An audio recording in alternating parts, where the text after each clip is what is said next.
tous, c'est David de la route sans secret. Aujourd'hui, on va parler de camions et remorques. Je vais donner mon avis sur 30 ans du matériel que j'ai vécu. Voilà. Et surtout, n'oubliez pas de vous abonner là, sur la petite cloche. Allez, donc on va parler du matériel, camions et remorques. Voilà, je vais dire, j'en ai connu des belles machines. Par quoi j'ai commencé? J'ai commencé par un Scania, un petit Scania au début. Et franchement, c'est là que j'ai connu ce métier, quoi, avec un petit Scania. Après, j'ai essayé un Mercedes Actros. Pas terrible, hein, pour moi. Après, le DAF, un Renault. Le DAF, ça a été encore correct. Un Renault, mais c'était, on va dire, confortable. On va dire que le Renault, c'est assez confortable, mais moteur un peu déçu, quoi. Mais qu'est-ce que j'ai aimé le plus, là, c'est un... Pour moi, hein, j'ai eu un Scania, là, c'est un 143 V8. Ça, c'est de la machine. Ça, c'est du camion. Hein. J'étais à truc, quand j'ai eu celui-là, je faisais l'Italie en plus. C'était du bon matos. Hein. Alors, pour ceux qui ne connaissent pas, c'est quand même un beau camion. Hein. Un bon moteur puissant, confortable. Après, il y en a qui préféraient Volvo. Moi, je préférais là le 143, le V8 Scania. On va dire que c'était une légende quand même, hein, mais non. Par rapport à maintenant, les camions que vous avez, je sais pas qu'est-ce que ça peut être. Ça vaut quoi un 580, mais non, peut-être en Scania, mais avant le 143 V8, franchement, c'est marché. Après, maintenant, les camions sont plus modernes, plus de technologie. Et là, avant, tu avais le feeling avec ce camion. Tu avais le retardeur pour les descentes. Franchement, c'était le début hein, des V8 en Scania. Là, c'était. Franchement, tu t'amusais bien, quoi. Quoi, tu t'amusais. Tu travaillais avec, hein, mais c'était du bon matos, on va dire. Après, maintenant, on va parler camion. Voilà, hein. Pour moi, c'était après donner votre avis hein, sur les camions que vous avez aimés, en particularité, ou le camion que vous avez en ce moment. Hein. Moi, qu'est-ce que. Ça. C'est venu comme ça, là. Parce que là, on voit rien. J'étais dans la camion, j'ai pas fait gaffe. Après, autrement, en remorque, qu'est-ce que j'ai fait? J'ai fait du bâcher. Bâcher, du plateau. Et avant, le bâcher, c'était dans les Savoyardes, on appelait ça. Il fallait démonter toute la cabane.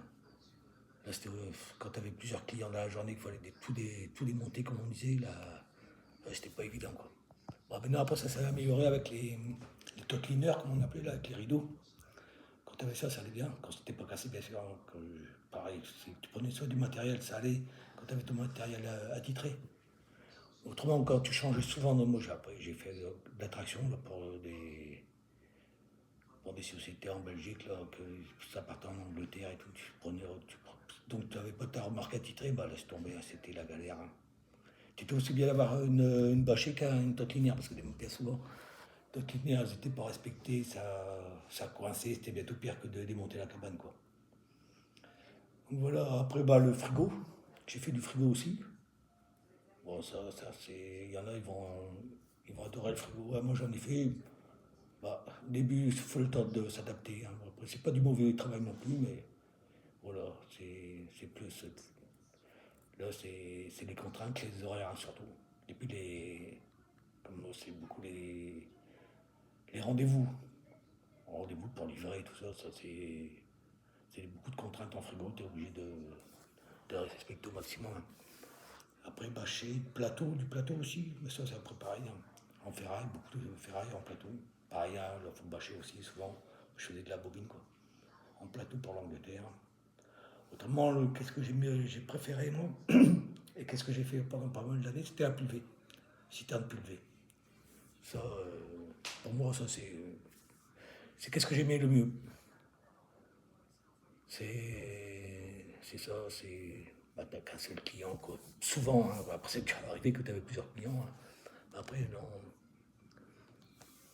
Là, souvent, tu te vis tout seul grâce à ton compresseur du camion. Après, il y a des sociétés, c'était obligé d'utiliser leur compresseur. Hein. Autrement, généralement, c'est avec ton compresseur qui est sur le camion, tu le vides. Donc c'est ça le plus beau. Moi, je faisais des beaux trajets, surtout avec la PV. Je chargeais souvent du plastique en verre pour le sud de la France ou pour l'Espagne. Tu rechargeais en Espagne, pareil, du plastique pour ceinture.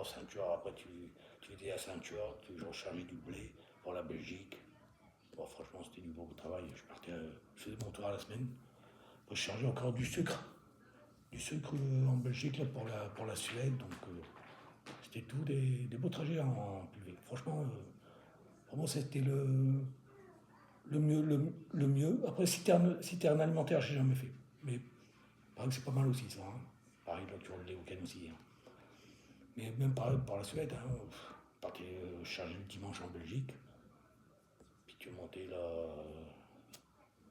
sur la Suède hein, le dimanche après-midi. Et voilà. Voilà. C'était des vrais voyages, hein. Des beaux voyages en plus. Maintenant aussi, hein, vous avez sûrement des beaux voyages encore, mais dites-le moi en commentaire, c'est quoi votre plus beau trajet, votre plus beau voyage. Puis abonnez-vous, hein, qu'on discute ensemble. Alors voilà. Bon, après, c'est vrai que tu avais une bonne ambiance. Hein. Tu avais une bonne ambiance quand c'était comme ça. Là, maintenant, je sais plus comment ça. Je vous dis, moi, ça me fait que maintenant 5-6 ans j'ai arrêté. Mais je sais qu'avant, quand tendu 143, là, t'avais la vraie ambiance avec les collègues. Là, tu avais encore le temps d'attendre les collègues pour faire la route et tout. Tu voyais un collègue en galère, tu t'arrêtais. Mais non, je sais que moi, je lui ai bouté. Comme ça, je dis un collègue qui est en panne, tu t'arrêtes pas, le dépanner il va aller. Ça, c'est plus rien. Avant, tu t'es arrêté, ton collègue était dans la galère.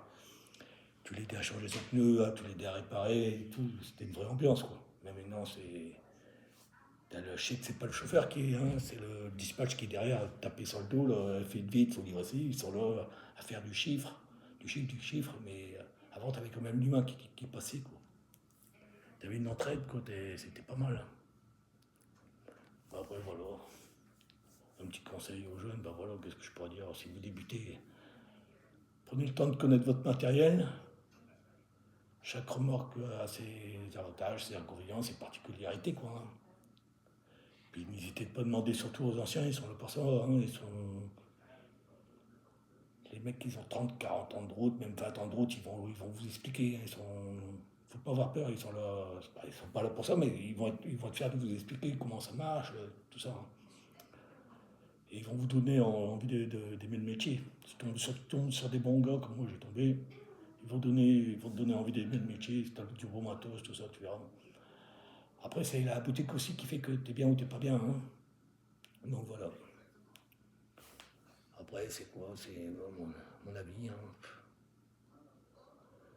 Ouais, puis bah, dites-moi, c'est quoi votre camion préféré, tout ça? Et si vous avez déjà eu des galères sur la route avec votre matériel, laissez en commentaire. Allez, sur ce, je vous souhaite une bonne route et à bientôt. Ciao.